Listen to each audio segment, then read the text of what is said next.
Evening, gents. Yeah, Rich, I mean, what a moment. Absolute scenes for Liverpool at the end. 98th minute winner.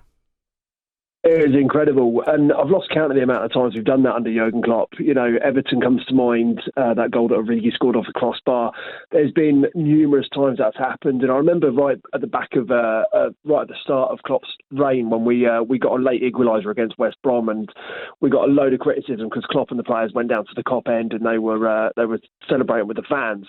But it was that change in mindset there of keep going to the bitter end and we may get something from these games, and that's exactly what we've done. And absolutely incredible from Núñez again to get that important goal with, again, a lot of injuries. You know, we're bringing off youngsters. Jadon Danzer's coming onto the pitch and playing pivotal roles in getting these goals. Now, what I will say, I've obviously heard a lot from Nottingham Forest fans, listen to what's been said, and I've got a little bit of sympathy here for referees. Now, we've been on the wrong end of decisions ourselves this season. The Spurs game comes to mind immediately. Yeah. But the problem is, everyone keeps saying we need better referees, we need this, we need that. But we're not going to recruit better referees when all we're getting every week is the referee's done this wrong, he's done that wrong, he's done this wrong. We say we've got the worst referees in the world, and all we're doing is confirming that to ourselves. It's called confirmation bias. We're looking at matches going, right, well, that was a poor decision, so yeah, we must have the worst referees in the world. How many decisions were got right by the top flight referees today? How many brilliant advantages were played? No one knows because that's never highlighted. Now, the problem we've got is because of all this negativity surrounding them, no one wants to be a referee, and I completely get that.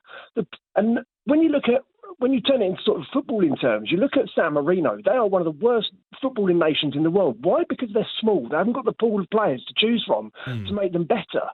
It's the same with referees. We haven't got the pool of referees to choose from to get better ones.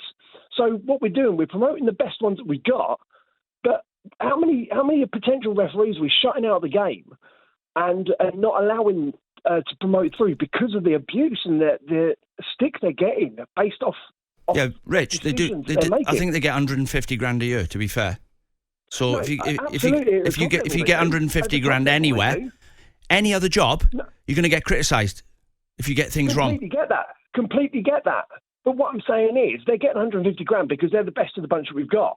What we need to do is recruit more. And we're not going to recruit more when at grassroots level, they're seeing that at the Premier League, going, well, if they do that at the Premier League, we can do that at grassroots level. How many referees have we lost this year due to abuse and due to the...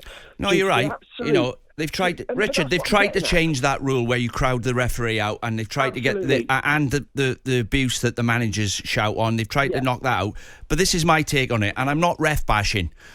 Years ago, it was just the referee and two linesmen, right? He'd give a penalty decision, and that was it. He's 50 yards down the pitch. Couldn't see even if I was in the box. But they'd give a penalty on what they thought. They had no help. Now, they make a decision. They've got a screen at the side of the pitch. They've got VAR with 8 different angles and 5 minutes to get that right. They can't get any more help. So if you're still getting it wrong and you're looking at it for 5 minutes from 8 different angles, you're not very good. No, and I'm not arguing that point. I'm really not arguing that point. What I'm saying is we need to recruit more referees, and we can't do that with the level of criticism that they're getting. And I completely get it. It's a double-edged sword here. You know, I completely get it. They're on that amount of money. They are going to be scrutinised because that's the nature of the job. You know, the Premier League is a worldwide company that you know, they're going to be looked at. But I just think that there needs to be something where actually, you know, like, let's highlight the decent stuff as well. Let's not just focus on the negatives because, you know, I'm not saying Paul Tierney had a great game today. I'm not for 1 minute, and I'm not saying that, you know, I'm going out here and defending him to the hilt. So you think instead of bashing the referees and slaughtering them all the time, that there needs to be better recruitment for young referees to get better and make it a job that people want? Yeah, absolutely. Make it a job that people want and provide more competition.